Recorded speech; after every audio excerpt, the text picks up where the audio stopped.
기도하며 나아가도록 하겠습니다. 기도합니다. 아버지 하나님, 우리의 기도의 제목이 있습니다. 하나님과 마음 주시기 원합니다. 주님의 심령을 주시기 원합니다. 오늘 이 시간에 하나님의 마음을 품기를 원합니다. 주님의 심장을 품기를 원합니다. 예수 그리스도의 마음을 품기를 원합니다. 아버지 하나님의 그 마음을 가르기를 원합니다. 우리의 사랑의 마음, 우리 하나님, 우리 아버지 하나님 가장 궁금하시는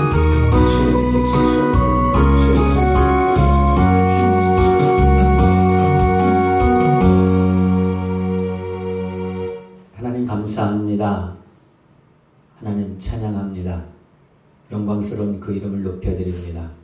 우리 교회가 깨어 일어나 영원히 살아 일어나 하나님을 찬양하고 경배하고 주님을 높이는 일에 가장 앞장설 수 있도록 은혜와 복을 더하여 주옵소서. 말씀을 통해서 주님의 음성, 하나님의 음성, 생생한 주의 음성을 듣고 깨닫기를 원하오니 성령님 역사하여 주옵소서. 예수님 이름으로 기도합니다. 아멘. 하늘에 계신 우리 아버지, 아버지의 이름을 거룩하게 하시며 아버지의 나라가 오게 하시며 아버지의 뜻이 하늘에서와 같이 땅에서도 이루어지게 하소서. 오늘 우리에게 일용할 음식을 주시고 우리가 우리에게 잘못한 사람을 용서하여 준 것 같이 우리 죄를 용서하여 주시고 우리를 시험에 빠지지 않게 하시고 악에서 구하소서. 나라와 권능과 영광이 영원히 아버지 것입니다. 아멘. 오늘 우리에게 주시는 하나님의 말씀 하박국 3장 1절과 2절입니다.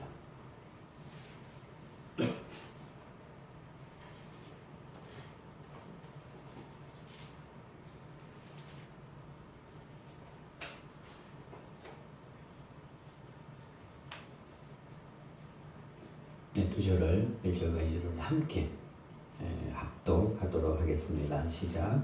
시기 온옷에 맞춘 선지자 하박국의 기도라.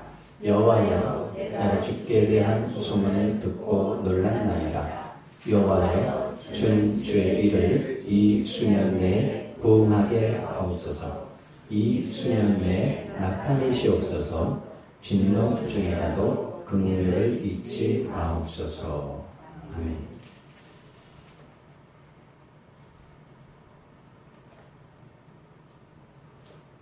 하시디즘 전통에 내려오는 옛날 이야기를 하려고 합니다. 이렇게 설교하려고 하니까 이게 하시디즘이 뭔가? 하시디즘은 바벨론 포로 이후에 율법의 행위보다는 그 율법의 정신을 쫓아서 이게 진짜 말씀이 무엇인가? 이런 율법이 의미하는 진정한 정신을 쫓아서 그 말씀에 좀 따라서 살자라고 하는 경건주의 운동입니다.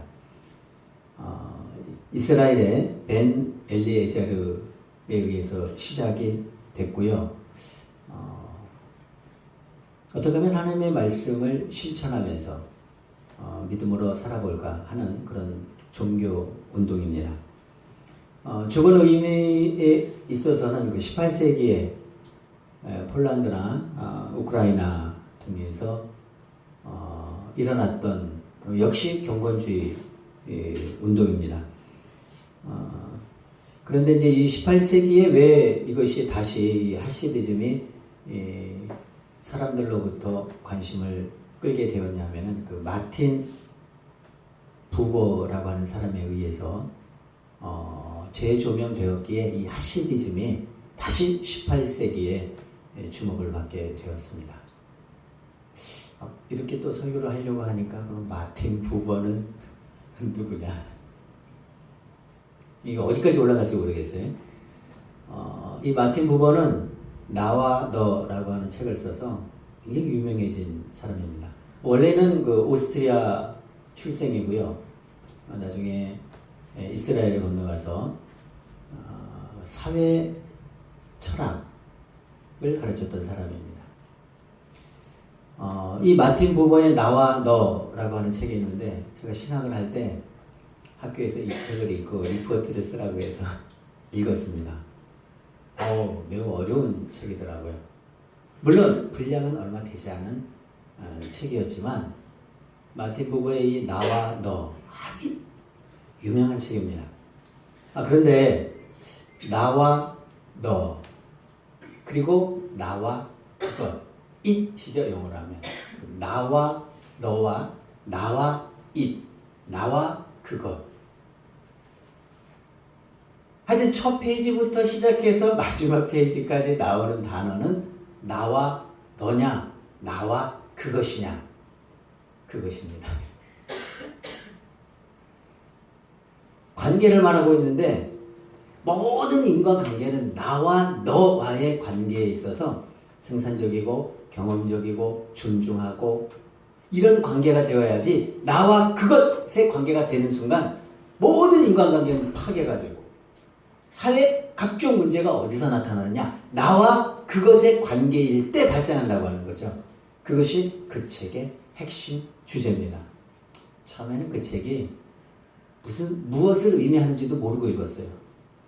내가 누군지 너가 누군지 나와 너의 관계가 무엇인지 나와 그것의 관계가 무엇인지 처음에 잘 모르겠더라고요.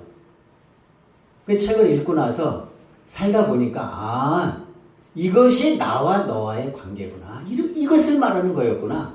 이제 나중에 깨닫게 됩니다. 그래서 18세기의 이 마틴 부버에 의해서 이 하시디즘이 새롭게 조명이 되면서 사람들의 관심을 끌었습니다. 이 하시디즘, 제가 오늘 말씀드린 나와 너의 관계를 잘 이해하면 그 다음 말씀을 아주 쉽게 이해할 수 있습니다. 이 하시디즘의 전통에 내려오는 이야기이죠. 옛날 이야기입니다. 제가 그것을 먼저 여러분에게 들려드리려고 합니다.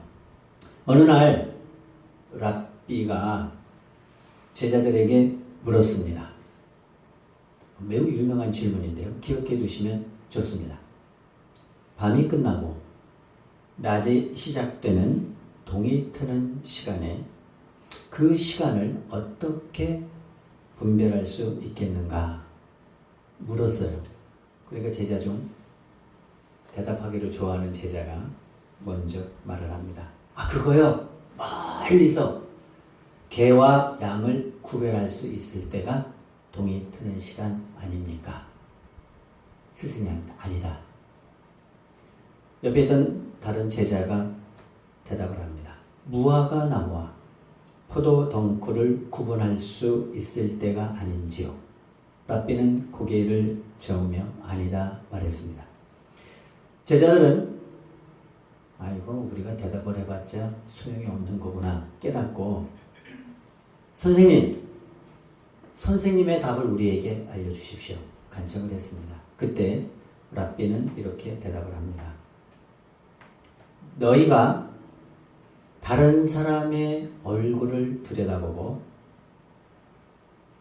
너희의 형제나 자매인 것을 인식할 수 있을 만큼 풍성한 빛이 있을 때 그때가 바로 동이 트는 시간이다. 그때까지는 밤이며 어두움이 여전히 우리와 함께 있는 것이다. 대답을 했습니다.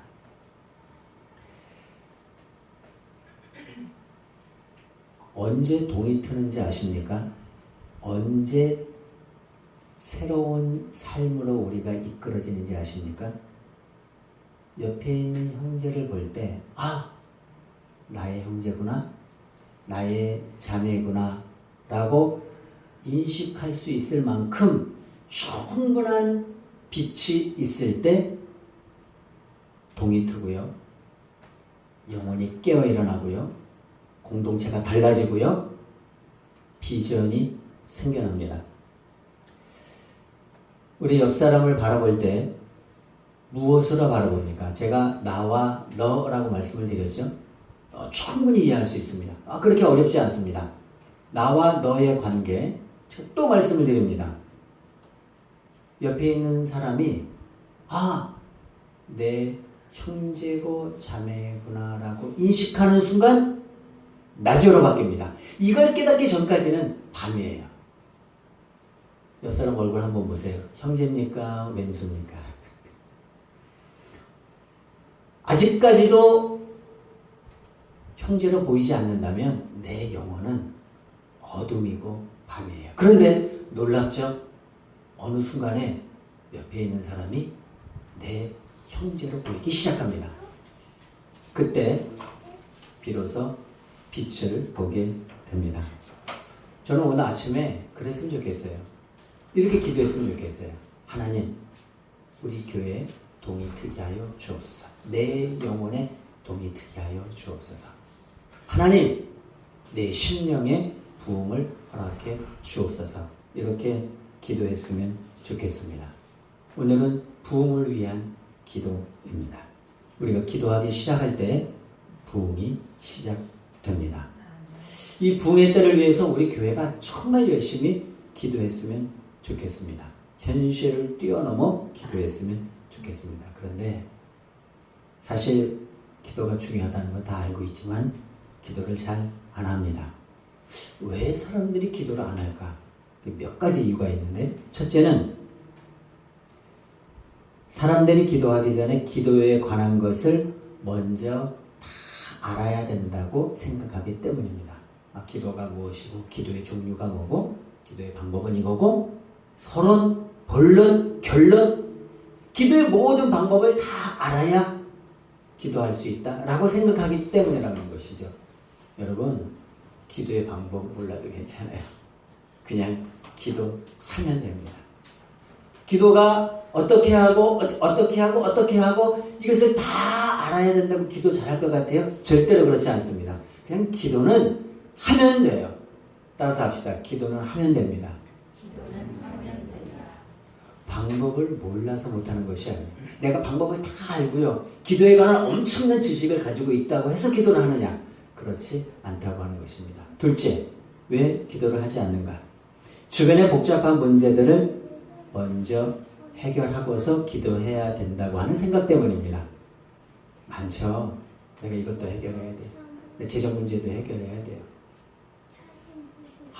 이 주변에 관계들이 너무 복잡해져. 이것도 해결해야 돼. 특별히 안 좋은 습관. 내가 이거 좀 빨리 해결하고 안 좋은 습관을 버리고 나서 내가 기도해야지. 여러분, 그럴 수 없습니다. 먼저 기도해야 돼. 안 좋은 습관 버리고 나서 기도하는 게 아니라 기도하면서 안 좋은 습관 버리는 거예요. 경제 문제에 어떻게 하죠? 목사님, 좀 형편이 좀 나아지면, 경제적인 여건이 좀 나아지면 기도하게. 못합니다. 경제적인 여건이 나아지기 전에 기도해야 돼요. 기도하면서 경제 문제를 풀어가고 기도하면서 인간관계 문제를 풀어가는 것이지 반대로 하면 안 돼요. 그러면 기도 못합니다.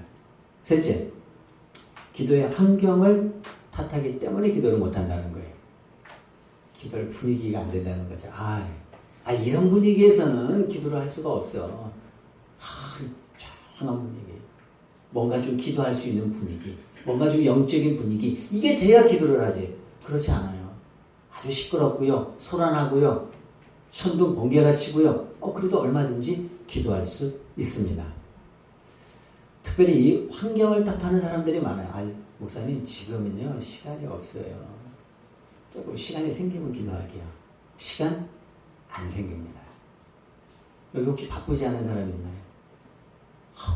제가 봤더니요, 어른에서부터 시작해서 초등학생이 더 바빠요. 유치원생은 더 바빠요.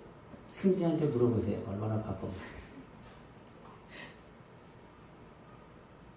시간이 나면은 기도할게요. 기도 못합니다. 왜요? 시간이 안 나거든요. 사람들이 환경을 생각해요. 환경이 좀 좋아지만 하겠다. 오늘 제가 하박국 기도를 본문을 정했습니다. 왜 그런가? 하박국은요 참 특이했어요. 기도할 환경이 아니었는데 기도했어요. 막 경제 대국이 되고 나라가 막 크게 일어나고 정말 기분 좋고 하는 일마다 잘 되고 그럴 때 기도한 것이 아니라 기도해봤자 소용이 없을 것 같을 때 기도했다고 하는 거죠. 이 하박국이라고 하는 이름은 참 재밌습니다. 이름의 뜻은 포옹하다. 포옹하다. 이스라엘 민족의 그런 아픔들을 갖다가 다 끌어안은 선지자가 누군가? 하박국 선지자입니다. 여러분 오늘 이 하박국 선지자 한 사람 머릿속에 딱 새겨두기 바랍니다. 하박국 선지자는 자기 민족의 아픔을 끌어안았어요. 자기의 고통으로 여기고 하나님 앞에 나아간 선지자가 바로 하박국 선지자예요.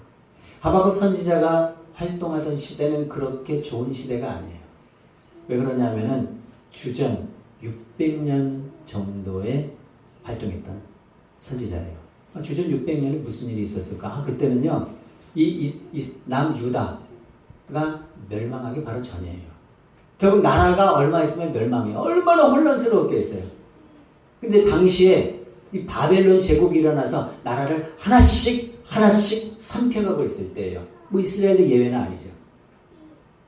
먼저 아수르가 일어나가지고 북이스라엘을 점령을 했는데 그 강대한 아수르 제국을 612년에 바벨론 제국이 일어나서 아수르 제국을 점령합니다. 얼마나 기세가 등등하게 했어요. 이 바벨론이 그 주변 나라들을 하나씩 점령해가고 있었던 때예요. 이스라엘도 멀지 않았죠. 그 나라가 망하는 거예요. 하박국이 속했던 그 나라가 망하는 그런 시점에 있었던 말씀이에요. 그런데 이 아수르만 멸망시킨 것이 아니라 당시에 강대국이었던 애굽, 이집트죠. 이집트의 느고가 다스리고 있을 때 갈그미스 전투라고 하는 큰 전투가 바벨론 제국과 이 이집트 사이에 일어납니다. 그 갈그미스 전투에서 이 바로 느고를 대패하게 만들었던 나라가 바로 바벨론이에요. 뿐만 아니라 이 갈그미스 전투 전에는 이스라엘의 그 요시아 왕이라고 있어요. 요시아 왕은 아주 참 어진 왕이고요. 하나님 앞에 정직한 왕이고요. 그런 왕입니다. 그런데 이 왕이 무깃도라고 하는 전투에서 목숨을 잃습니다. 정말 어질고 깨끗하고 정말 하나님 앞에 정직하고 그랬던 왕인데 죽습니다. 이것이 이제 믿음의 사람들이 막 불같이 일어나고 그냥 함께 힘을 합치고 그래야 되는데 전혀 그런 상황이 아니었다고 하는 것이죠. 그 하박국 선지자가 있었던 시대는 그런 시대였습니다. 굉장히 혼란의 시대. 나라가 이제 풍전등화에 정말 불면 꺼질 것 같은 그런 시대에 활동했던 선지자가 바로 이 하박국 선지자였습니다. 그런데 이 하박국 선지자를 생각할 때 이 하박국 당시에 있었을 때 그 상황들이 이렇게 안 좋았는데 그럼에도 불구하고 이 하박국에서는 굉장히 중요한 성경 구절 하나 혹시 떠오르는 게 있습니까? 하박국 2장 4절 오늘 본문은 아닌데요. 이것이 하박국의 주제일 뿐만 아니라 구약의 주제일 뿐만 아니라 신구약을 통틀어서 굉장히 역사가 일어났던 그게 하박국 2장 4절입니다. 보라 그의 마음은 교만하며 그 속에서 정직하지 못하나 의인은 그의 믿음으로 말미암아 살리라 하는 그런 말씀이죠. 의인은 뭘로 산다고요? 믿음으로 말미암아 살리라. 굉장히 유명한 구절이에요. 그런데 우리가 한 가지만 더 살펴볼 것이 있는데 그것이 뭐냐면 마틴 부버가 아니라 마틴 루터가 종교개혁을 일으켰습니다. 그때 붙잡은 말씀이 로마서예요. 그 로마서에서도 로마서 1장 17절입니다. 로마서 1장 17절이 왜 중요한가? 매우 중요합니다. 왜냐하면 그 복음이 나오거든요. 저는 복음이라는 단어 참 좋아합니다. 복음이라는 복음. 그런데 그 복음에는 뭐가 나타나는 줄 아십니까? 하나님의 의가 나타나서 믿음으로 믿음에 이르게 하나니 오직 의인은 믿음으로 말미암아 살리라 함과 같으니라 이렇게 표현이 돼요. 이 말씀은 뭐죠? 인용한 거죠. 어딘가에 이 말씀이 있었어요. 마틴 루터가 종교개혁을 단행할 때 로마서 1장 17절 말씀을 붙잡았는데 그 말씀이 어떤 말씀이에요? 신약에만 있는 말씀이 아니라고 하는 거죠. 그건 이미 오래전에 루터가 태어나기도 전에 특별히 BC 600년 전에 하박국 선지자가 살던 그 시대에 종교개혁을 일으킬 만한 말씀이 거기에 있었다고 하는 거죠. 그게 뭐예요? 오직 의인은 믿음으로 말미암아 살리라. 그게 하박국 2장 4절이에요. 이 하박국 2장 4절과 가장 이 하박국에서 핵심적인 말씀이 뭐냐? 오늘 3장 1, 2절 말씀이에요. 이 1, 2절을 보게 되면은 하박국의 시대적인 배경에 제가 다 말씀을 드렸어요. 그런데 놀랍죠? 거기 하박국 선지자가 기도합니다. 오늘 본문에 보니까 뭐라고 기도합니까? 한번 같이 읽어볼까요? 2절인데요. 같이 읽겠습니다. 시작. 여호와여, 내가 주께 대한 소문을 듣고 놀라나이다. 여호와여, 주는 주의 일을 이 수년 내에 부응하게 하옵소서. 이 수년 내에 나타내시옵소서. 진노 중에라도 긍휼을 잊지 마옵소서. 이 하박국의 기도는 아주 간단합니다. 뭐죠? 부응하게 해달라는 기도죠. 부응하게 해달라는, 부응을 달라는 기도예요. 또 한 가지, 부응을 달라고 기도하면서 참 너무 마음에 드는 것이 있어요. 왜냐하면 이스라엘 백성들이 그 당시 상황이 너무 안 좋아서 사람들이 다 하나님 배반하고 떠나고, 결국 이스라엘이 왜 멸망했겠어요? 하나님 떠나면 주변에 나라가 크게 일어나서 이스라엘을 점령을 하는데, 이런 상황에 마지막 하박국의 기도가 뭐였냐면은 긍휼을 구하는 기도예요. 진노 중에라도 뭐를 잊지 말라고요? 긍휼을 잊지 말라고. 불쌍히 여겨달라는 기도예요. 제가 제일 많이 하는 기도가 이 기도입니다. 불쌍히 여겨달라는 기도. 긍휼히 여겨달라는 기도예요. 그냥 엎드리면 그냥 그 기도가 자동으로 나와요. 하나님, 저를 좀 긍휼히 여겨주세요. 하나님, 우리 교회를 좀 긍휼히 여겨주세요. 하나님, 우리 집사님을 좀 긍휼히 여겨주세요. 그런데 놀랍게도 제가 그렇게 긍휼에 관한 기도를 많이 드렸는데, 긍휼히 여겨달라는 기도를 많이 드렸는데, 성경에 보니까 어떻게 해요? 하박국 선지자가 그렇게 기도하고 있더라고요. 진노 중에라도 긍휼을 잊지 말아달라는, 불쌍히 여겨달라는 거죠. 사실 이런 일이 있고 나서 얼마 안 돼서 10여 년 있다가 이스라엘은 바벨론 제국에 의해서 멸망을 당합니다. 자기 민족이 쇠퇴해가는 그 상황을 바라보면서 기도한 것인데, 그게 바로 긍휼이었죠. 불쌍히 여겨달라는 거죠. 제가 그렇게 잘하는 기도가 이 하박국 선지자가 먼저 하고 있었더라고요. 너무 마음에 들어요. 또 왜 마음에 드는가? 제가 말씀드렸죠. 기도할 수 없는 상황에 기도했다고 하는 거예요. 저는 요즘 그런 생각이 듭니다. 여러분 어떻습니까?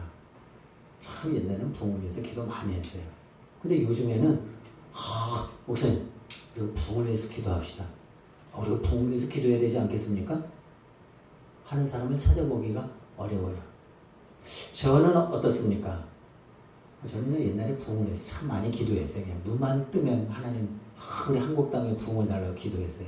그런데 상황은 점점 안 좋아요. 아니 막 서로 예수 믿겠다고 달려나와야 되는데 점점 한국교회의 믿음이 식어지고 있는 거예요. 세상은요 점점 세상으로 가고, 그러고 그래서 제 마음이 이걸 기도해야 되나 그런 생각이 들어요. 기도해도 왜요? 안 될 것 같으니까. 이런 똑같은 상황이 하박국이 살던 시대였어요. 기도도 안 될 것 같아요. 나라는 이제 뭐 멸망하기로 작정되어져 있는 것 같고, 사람들이 전혀 살아날 기미가 보이지 않고, 그런 시대에 하박국이 기도했더라고요. 뭐라고요? 부흥을 달라고. 그래서 저도 바꿨어요. 참 옛날에 기도 많이 했다가 요즘은 부흥을 위해서, 부흥이라고 하는 단어를 참 사용을 해서 기도하기가 어려웠었는데, 이제는 그렇구나. 정말 기도할 수 없을 때, 정말 아무것도 보이지 않을 때, 그때 기도하는 게 진짜구나 깨달았어요. 이제부터 부흥을 위해서 기도합니다. 그냥 입만 열면 제가 우리 부흥을 위해서 기도합시다 그렇게 할 것입니다. 왜냐하면 하박국 선지자가 그렇게 했기 때문에 그렇습니다. 이스라엘 백성들을 향한 이 하박국 선지자의 마음은 특별히 그런 것입니다. 부흥을 위해서 기도한다. 그런데 부흥이라는 단어가 참 재밌습니다. 뭐죠? 영어로 리바이벌입니다. 리바이벌. 아니, 목사님 이렇게 촌스럽게 리바이벌 합니까? 리바이벌 이렇게 하지.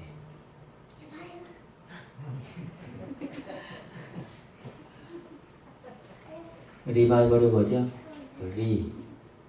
리가 중요해요. 다시 살리는 거예요. 부흥이 뭐죠? 다시 살리는 거예요. 리바이벌이에요. 우리가 부흥을 위해서 기도하잖아요. 다시 살아나요. 사람들이 살아나요. 그러니까 부흥은 아주 간단합니다. 사람을 살리는 거예요. 리바이벌이에요. 하박국 선지자는 그렇게 기도했어요.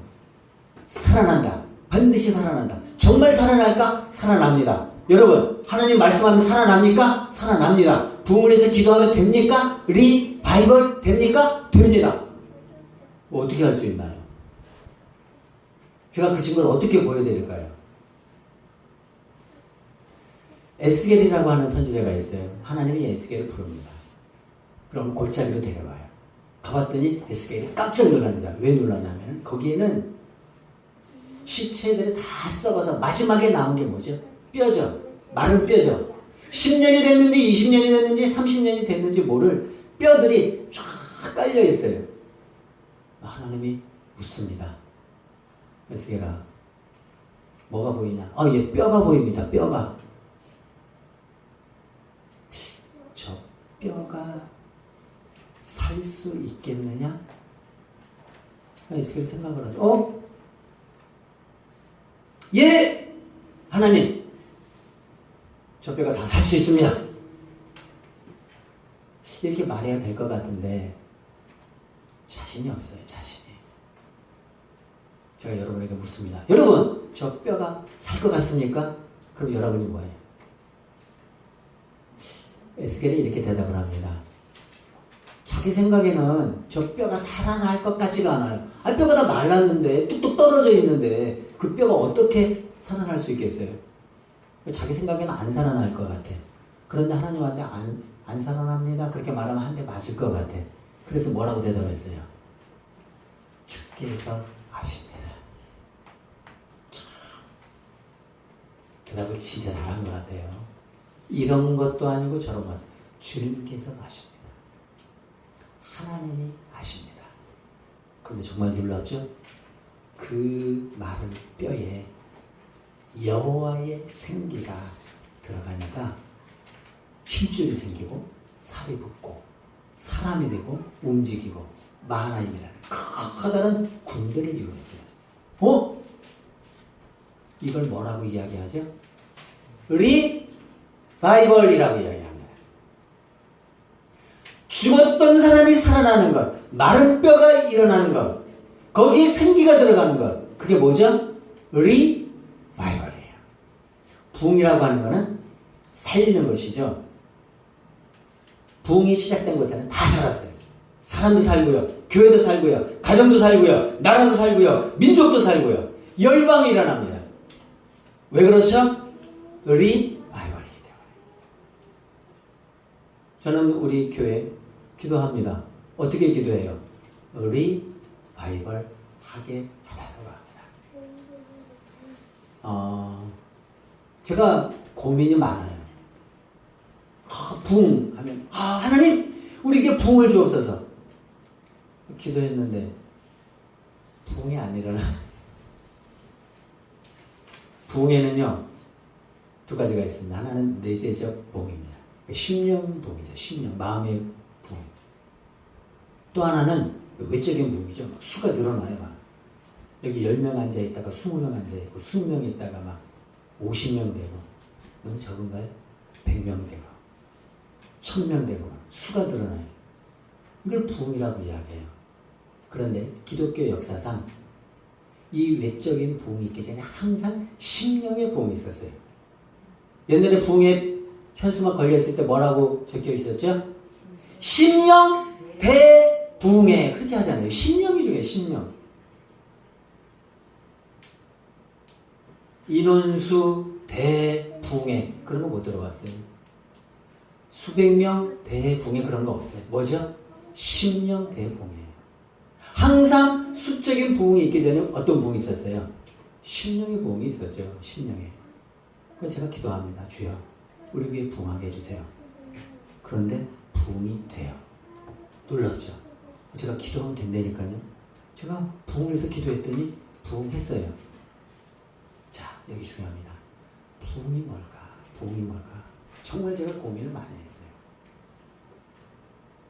부흥은 뭐라 그랬죠? 영어 단어에 리바이벌이죠. 아, 이거구나. 제가 부흥에 대한 정의를 드립니다. 이 정의를요, 평생 기억했으면 좋겠어요. 부흥하면 먼저 뭘 생각해? 와! 수십 명, 수백 명이 막 교회로 몰려오는 것을 부흥이라고 생각해요. 근데 제가 부흥에 대한 정의를 오늘 정확히 내려드립니다. 그리고 여러분 그걸 위해서 기도하셔야 됩니다. 부흥은요, 에이, 기도하기 싫어. 그랬던 사람이, 이상하네? 아, 오늘 막 기도하고 싶어지네? 부흥입니다. 그 영혼이 살아납니다. 내가 기도하는 그 순간 부흥이 시작되는 거예요. 기도도 안 하는 사람이, 기도할 줄도 모르는 사람이 막 기도가 하고 싶어져요.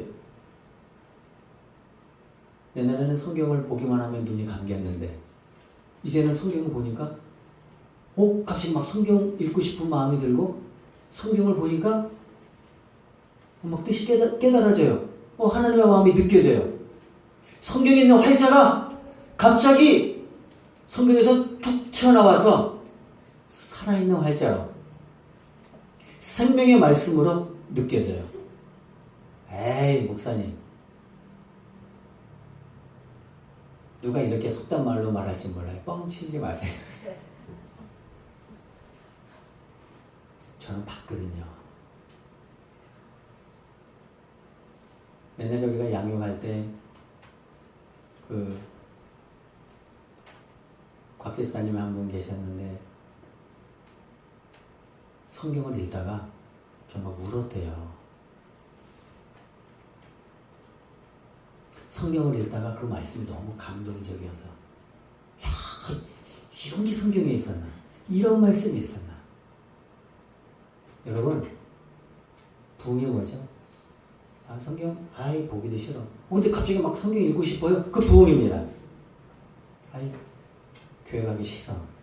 그런데 갑자기 오늘은 이제 교회가 가고 싶어. 부흥이에요. 리바이벌이에요. 찬송을 해요. 1절부터 어떤 거 5절까지 있어요. 옛날 같으면 3절까지 있어요. 5절까지네. 이거 언제 끝나? 그랬던 사람이 5절 부르는데 막 6절 부르고 싶어. 한 2번 불렀는데 막 3번 부르고 싶어. 목사님, 왜 찬송이 3번밖에 반복을 안 해요? 적어도 5번은 해야죠. 이런 마음이 막 들어요. 부흥입니다. 기도 안 하려고 했던 사람이 기도할 마음이 들어가면 부흥이고요. 성경 읽으려고 하지 않았던 사람이 막 성경 읽고 싶어. 견딜 수 없어요. 막 교회 가고 싶어요. 주일이 기다려져요. 여기 주일이 빨리 돌아와. 귀찮아 죽겠네. 쉬어야 되는데. 이렇게 생각했던 사람, 언제 주일이 오지? 그것이 부흥입니다. 저는 부흥을 위해서 기도했으면 좋겠어요. 오늘부터입니다. 오늘부터 기도하는 것입니다. 무엇을 위해서? 부흥을 위해서. 부흥이 무엇인가? 제가 말씀드렸어요. 기도하고 싶은 부흥이고요. 기도의 부흥이 일어나요. 말씀의 부흥이 일어나야죠. 사랑의 부흥이 일어나야 돼요. 사랑의 부흥. 부흥이라고 하는 건 리바이벌인데 옛날에는 옆 사람이 별 관심이 없었어요. 그런데 어느 날 옆 사람에 대한 관심이 생겨요. 이웃에 대한 관심이 생겨요. 뭐죠? 하시디즘. 어느 날 보니까 형제로 보여요. 옛날에는 원수로 보였는데 이제는 형제로 보여요. 왜 옛날에 관심이 없었어요? 옆에 있는 사람이 죽을 먹든 밥을 먹든 청량리로 가든 동대문으로 가든 어디를 돌아다니 관심이 없었어요. 그런데 이상해요. 이 형제에 대한 관심이 생겨나기 시작했어요. 부흥입니다. 부흥이 일어나면 형제에 대한 관심이 생겨요. 왠지 아세요? 기도해줘야 되니까요. 네, 이 형제에 대해서 내가 기도해줘야 되는데 뭘 알아야죠. 어떤 음식을 좋아하는지, 지금 고민이 뭔지, 뭐에 관심이 있는지, 중요하게 생각하는 건 뭔지, 싫어하는 게 뭔지, 그런 게 옛날에는 전혀 관심이 없었어요. 여러 사람이 죽는지 사는지 관심이 없었어요. 그런데 어느 날 형제에 대한 관심이 생겼어요. 부흥입니다. 관심이 일어나면 부흥입니다. 어느 유명한 목사님이 그랬다고요. 관심이 생기면 부흥이다. 이 어느 유명한 목사님 제가 말씀 안 드려도 다 알죠. 엘사랑교회 안용준 목사라고 지금 유튜브에 크게 방송되면서 전 세계적으로 지금 사람들이 듣고 있는데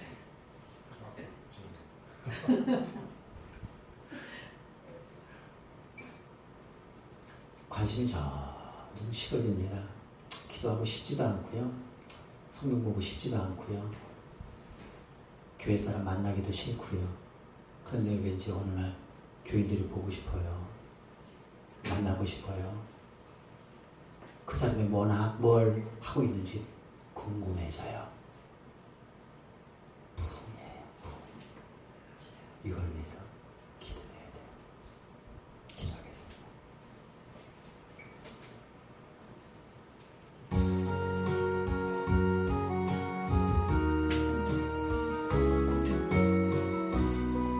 하시리 좀 기억하면 좋습니다. 내 옆에 있는 형제가 정말 나의 친히 형제로 인식될 만큼 그런 충분한 빛이 있을 때 동이 틉니다. 그때 부흥합니다. 그때 일어납니다. 우리 엘사랑교회가 오늘 기도할 때 딱 한 가지예요. 하나님, 우리 엘사랑교회에 부흥을 주옵소서. 살아납니다. 하나님, 우리 가정에 부흥을 주옵소서. 하나님, 이 민족에 부흥을 주옵소서. 일어납니다. 일어나게 해달라고, 리바이벌 하게 해달라고 기도드리겠습니다. 기도합니다. 하나님, 우리의 기도가 이것입니다. 하나님, 지금까지는 기도하지 않았습니다. 몸을 위해서 기도하지 않았습니다. 나의 시간과 마음과 뜻을 다해서 하나님이 이끄시는 하나님의 방법에 의한 참된 부흥을 허락해 주시고 다시 살아나는 그날 허락해 주옵소서. 죽은 영혼이 살아나, 죽은 사람이 살아나, 죽은 심령이 살아나, 다같이 일어나는 그 영광스러운 날 허락해 주옵소서. 이제 우리의 사랑교회, 그리고 우리 한국교회, 그리고 이 민족, 이 열방에 하나님이 이끄시는 그 부흥 허락하여 주시옵소서. 하나님,